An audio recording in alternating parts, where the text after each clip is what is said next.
টাকার কোরবানির পশুর হাড় হাড্ডি পশম শিং গোশত রক্ত কোরবানি টাকার নেকের পাল্লা দেওয়া হবে। নেকের পাল্লা ওজন বেড়ে যাবে, বৃদ্ধি পাবে, কোরবানি টাকার জান্নাতে চলে যাবে। বলে সুবহানাল্লাহ। আল্লাহ নবী ফরমান, তোমরা মোটা তাজা সুস্থ সবল শক্তিশালী যন্ত্র বস্তু তোমরা কোরবানি করো। কেন? হাসর ময়দানে 30,000 পুলসিরাতের একটা কোড আছে। একটা কোরবানির যে বাহনগুলি আছে, ওই বাহনে যার যার বাহনে উঠবে আর বাহন তাকে 30,000 পুলসিরাতের কোড পার করে জান্নাতে যাবে। বলে সুবহানাল্লাহ। তো মুসলিম হুজুর কোরবানির মধ্যে অনেক ফায়দা, অনেক অনেক ফায়দা। আমার টাকা আছে, কোরবানি দিব, কিন্তু টাকার মধ্যে ব্যাপার থাকতে পারে কি পারে না? কোরবানির মধ্যে সওয়াব অভাব নাই, অনেক সওয়াব।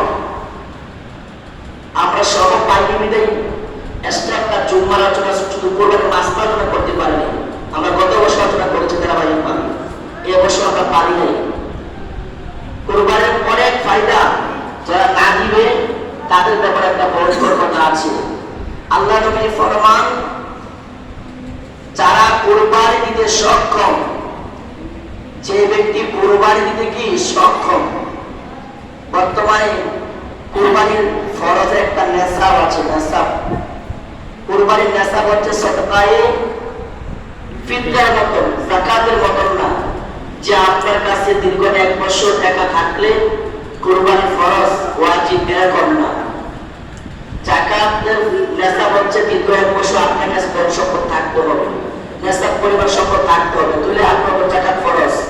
আর সদকায়ে ফিতরা এবং কোরবানির যাকাত নেশাব হচ্ছে, কোরবানির নেশাব হচ্ছে জিলহজ মাসের 10ম তারিখ, 11 তারিখ, 12 তারিখ, 10, 11, 12 এই 3 দিনের মধ্যে আপনি যদি কোরবানি দেওয়ার মতন আপনার তৌফিক হয়, অথবা নেশাব পরিমাণ টাকা হচ্ছে 52.5 ভরি রূপা আর 7.5 ভরি স্বর্ণ মালিক হন, 7.5 ভরি স্বর্ণের হিসাব, এটা ধরা আমাদের দরকার নেই, এটা সবার সম্ভব না। আর 52.5 ভরি রূপার দাম সর্বোচ্চ 65 অথবা 60,000 টাকা। এই টাকা যদি আপনি মালিক হন, আপনার প্রয়োজনীয় বস্তু ব্যতীত, আসবাবপত্র যেগুলো আপনার নিত্য প্রয়োজনীয় জিনিস, এগুলি ব্যতীত আপনার কাছে যদি এই পরিমাণ টাকা থাকে, সমস্ত ঋণ পরিশোধ করার পরে, অথবা বেশি আপনার দোকান হোক, বেশি জামা কাপড় হোক, বেশি ধন সম্পদ হোক, সবগুলি একত্রিত করে যদি আপনি 60,000 টাকার উপরে আপনার কাছে থাকে, এই 3 দিনের মধ্যে 10 তারিখ, 11 তারিখ, 12 তারিখ, তাহলে আপনার উপরে কোরবানি করা ওয়াজিব। বলে সুবহানাল্লাহ। আবার আপনার উপরে কোরবানি ওয়াজিব না, আপনি যদি দিতে পারেন আলহামদুলিল্লাহ ভালো। বলে সুবহানাল্লাহ। আপনি নেশাব পরিমাণ সম্পদের মালিক না। আল্লাহ রাসূলকে প্রশ্ন করা হয়েছে, রাসূলুল্লাহ কর্জ করিয়া অর্থাৎ ঋণ আনিয়া কোরবানি দিব কিনা? আল্লাহ রাসূল ফরমান, হ্যাঁ আনো, তো আল্লাহ ঋণ পরিশোধ করার ব্যবস্থা করে দিবেন। বলেন সুবহানাল্লাহ। কিন্তু সুদের টাকা না, ঘুষের টাকা না, হারাম পয়সা না। যারা শরীকে কোরবানি দিবেন একটু যাচাই করার দরকার আছে। 1 নম্বর, তার অর্থটা কোথা থেকে এসেছে যাচাই করতে হবে। 2 নম্বর, তার অন্তরটা যাচাই করতে হবে। সেটি গোশত খাওয়ার জন্য কোরবানি দিচ্ছে, মানুষ দেখার জন্য কোরবানি দিচ্ছে, না আল্লাহ সন্তুষ্টির কোরবানি দিচ্ছে, এগুলি যাচাই করতে হবে।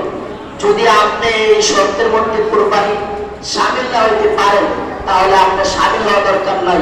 প্রয়োজন একটা ছাগল, ভেড়া, বকরি বাচ্চা হলেও আপনার কোরবানি আদায় করে নেবেন, আপনার কোরবানি আদায় হয়ে যাবে। আর শরীকে যাবেন, কারো যদি মনের মধ্যে বেজার থাকে, অর্থের মধ্যে বেজার থাকে, কোন পরিমাণ বেজার থাকে, কোরবানি যেমন ফায়দা তেমন আবার গুনাহ আছে, আপনার কোরবানি হবে না, আপনার বুঝতে খাইলেন। নাউজুবিল্লাহ। আমার ভাই বাবারা, এই কোরবানির পিছনে অনেক মজার মজার কথা আছে। আল্লাহ তাআলা ফরমান, ওয়ালিকুল্লি উম্মাতিন জাআলনা মানসাকাল লিয়াযকুরু ইসমাল্লাহি আলা মা রাযাকাহুম মিন বাহিমাতিল আনআম ফাইলাহুকুম ইলাহুন বাশশিরিল মুখবিতিন। আল্লাহ তাআলা ফরমান ওয়া লিকুল্লি উম্মাতিন জাআলনা মানসাকাল লিয়াযকুরু ইসমাল্লাহ। আল্লাহ প্রত্যেকটা জাতির উপরে কুরবানির বিধান নির্ধারণ করেছেন। বলে সুবহানাল্লাহ। মানসাকাল লিয়াযকুরু ইসমাল্লাহ, এই কুরবানির বিধানটা আল্লাহ প্রতিটা জাতিকে দিয়েছেন। কেন দিয়েছেন? মাযকুরু ইসমাল্লাহ, অর্থাৎ আল্লাহর নাম স্মরণ করার জন্য। আমরা যে কুরবানি করব, পশু জবাই করব, কার নামে জবাই করব? সবাই বলেন, এই কুরবানিটা হবে কার নামে? আল্লাহর নামে। আল্লাহ তাআলা ফরমান বলে কুল্লি উম্মাতিন জাআলনা মানসাকাল লিয়াযকুরু ইসমাল্লাহ। আমি কুরবানির বিধান প্রতিটা জাতিকে দিয়েছি, প্রতিটা জাতিকে, শুধু উম্মতি মুহাম্মদীকে না, প্রতিটা জাতিকে কুরবানির বিধান দেওয়া হয়েছে। আদম সর্বপ্রথম থেকে ঈসা পর্যন্ত হিন্দু, বৌদ্ধ, ইহুদি, খ্রিস্টান সবাই কুরবানি করে, কিন্তু সবার কুরবানি আর মুসলিম মিল্লাতের কুরবানির মধ্যে বেশ কম আছে। বলে সুবহানাল্লাহ। ওয়া লিকুল্লি উম্মাতিন জাআলনা মানসাকাল লিয়াযকুরু ইসমাল্লাহ ফাইলাহুকুম ইলাহুন ওয়াহিদ ফালাহু আসলিমু। আল্লাহ তাআলা ফরমান, আমি প্রতিটা জাতি কুরবানির জন্য বিধান দিয়েছি, আমি হুকুম দিয়েছি। কেন? তারা ফাযকুরু ইসমাল্লাহি মা আলা মা রাযাকাহু মিন বাহিমাতিল আনআম। আমি যে বান্দাদেরকে রিজিক হিসাবে চতুষ্পদ জন্তু রিজিক হিসাবে দিয়েছি, চতুষ্পদ জন্তু অর্থাৎ প্রাণী যে দিয়েছি রিজিক হিসাবে, এইগুলি জবাই করার সময় যেন কার নাম উচ্চারণ করবে? আল্লাহর নাম উচ্চারণ করবে। বলে সুবহানাল্লাহ। ফাইলাহুকুম ইলাহুন ওয়াহিদ, তোমাদের ইলাহ তো একমাত্র ইলাহ। ফালাহু আসলিমু, তোমরা সেই ইলাহর কাছে আত্মসমর্পণ করো। ওয়া বাশশিরিল মুখবিতিন, আর বিনয়ী বান্দাদেরকে, নম্র ভদ্র ব্যক্তিদেরকে সুসংবাদ শোনায় দাও। বলে সুবহানাল্লাহ। এখানে অনেকগুলি প্রশ্ন চলে আসে, মাসলা চলে আসে। আমরা কুরবানির মধ্যে সর্বোচ্চ কয় নাম দেই? 6 নাম 7 নাম দেই কি দেই না? আমরা কুরবানির আগে একটা পদ্ধতি আছে। আল্লাহ নবীজি কুরবানি জবাই করার আগে কি করতেন? দোয়া করতেন। পশু জবাই করার আগে কি করতেন? দোয়া আছে কি আছে না? না দোয়া নাই। এই কুরবানির সাথে সম্পৃক্ত তাকওয়া পরহেজগার। আপনি হুদা জবাই করলে হবে না। এই কুরবানির সাথে তাকওয়া সম্পর্ক, পরহেজগার সম্পর্ক, এটার সাথে কোনো রকম পরহেজগার ছাড়া যাবে না। এই কুরবানির পশু জবাই করার সময় আল্লাহ নবী দোয়া করতেন, ইন্নী ওয়াজ্জাহতু ওয়াজহিয়া লিল্লাযী ফাতারাস সামাওয়াতি ওয়াল আরদা হানিফাও ওয়া মা আনা মিনাল মুশরিকিন ইন্না সালাতি ওয়া নুসুকি ওয়া মাহইয়ায়া ওয়া মামাতি লিল্লাহি রাব্বিল আলামিন লা শারীকা লাহু ওয়া বিযালিকা ওয়া উমিরতু ওয়া আনা আউওয়ালুল মুসলিমিন আল্লাহুম্মা মিনকা ওয়া লাক বিসমিল্লাহি আল্লাহু আকবার। এই এখানে কি জবাই শুরু করতে হবে? বিসমিল্লাহি আল্লাহু আকবার বলে কি জবাই শুরু করতে হবে। এই জবাই পড়ার একটা দোয়া আছে, আল্লাহুম্মা তাকাব্বাল মিন্নি কামা তাকাব্বালতা মিন হাবিবিকা মুহাম্মাদিন ওয়া খলিলিকা আলাইহিস সালাতু ওয়াস সালাম। এই দোয়াটা পড়া কি সুন্নাত?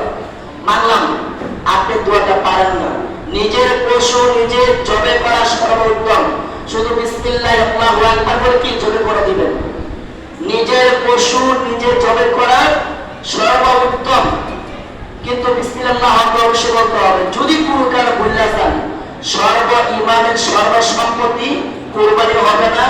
আর যেই পশু, মুরুখ হোক, হাসি হোক, বেড়া হোক, দুম্বা হোক, মহিষ হোক, উট হোক, যেই কোনো পশু জবাই করার সময় যদি বিসমিল্লাহ আল্লাহর নাম উচ্চারণ না করা হয়, ওই পশু গোশত খাওয়া কি বিলকুল হারাম হারাম হারাম। তো যাক, নিজের পশু নিজে জবাই করা সর্বোত্তম। আপনি যদি আপনাটা না পারেন, তাহলে কাকে দিয়ে জবাই করাবেন? তাকওয়াবান ব্যক্তি, পরহেজগার ব্যক্তি, নামাজি ব্যক্তি। আর হকটা কার? সমাজের দায়িত্ব ইমাম সাহেব, মুয়াজ্জিন সাহেবের। তাদের জন্য অপেক্ষা করবেন, তারা আসবে। এই 20 মিনিট 10 মিনিটের জন্য কোরবানি নষ্ট করবেন না। সবাইকে দিয়ে সবার পশু জবাই করাবেন না। আর আপনি যদি পারেন, এটা সর্বোত্তম, আপনি যদি পারেন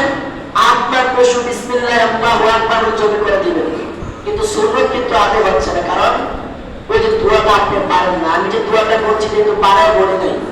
আল্লাহ তাআলা ফরমান করি ইন্না সালাতি ওয়া নুসুকি ওয়া মাহইয়ায়া ওয়া মামাতি লিল্লাহি রাব্বিল আলামিন।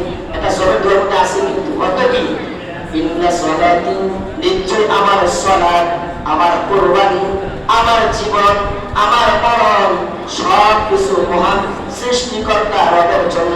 বলে সুবহানাল্লাহ। এমনি করতে হবে। এর আগে যে আয়াতটা পড়েছিলাম যে ওয়ালিকুল্লি উম্মাতিন জাআলনা মানসাকান লিয়াযকুরু ইসমাল্লাহি আলা মা রাযাকাহুম মিন বাহিমাতিল আনআম। কুরবানি আল্লাহ এটাকে ফরজ করেছেন, ওয়াজিব করেছেন যেন আল্লাহ যে চতুষ্পদ জন্তু, চার পা জানোয়ার ওয়ালা জন্তু আমাদের বস্তু আমাদেরকে হালাল করেছেন, এইগুলো জবে করার সময় যেন আমরা কি করি আল্লাহর নাম উচ্চারণ করি এবং জানায়া দেই এই কথাটা যে লা শারীকা লাক ওয়া বিযালিকা ওয়া উমিরতু ওয়া আনা আউয়ালুল মুসলিমিন। লা শারীকা লাক, আমরা কামনানি কোরবানি করব যার সাথে কোনো কিছু শরীক নাই। এখানে পার্থক্যটা সব জাতির সাথে আমাদের কোরবানির পার্থক্যটা এখানে। বিধর্মীরা কোরবানি করে দেবদেবীর নামে, পূজার নামে, মূর্তির নামে, বিভিন্ন জিনিসের নামে তারা কোরবানি করে, তাদের দেবতার নামে পশু জবে করে, বলি দেয়, বলি দেয়। আপনারা জানেন কি জানেন না? বিধর্মীরা কোরবানি দেয়, বলি দেয়, হাসি জবে করে, বেড়ামুক্তি জবে করে, কিন্তু তারা যার নামে শরীর কোরবানি দেয়, যার নামে জবে করে, ওনার সাথে অন্যকে শরীক করে। আর মুসলিম মিল্লাত যার নামে কোরবানি করে, এই দোয়াটা আপনি ওই সময় করতে হবে, যতটুকু সম্ভব হবে। লা শারীকা লাক ওয়া বিযালিকা উমিরতু ওয়া আনা আউয়ালুল মুসলিমিন। আমি আত্মসমর্পণ করছি আল্লাহর কাছে এবং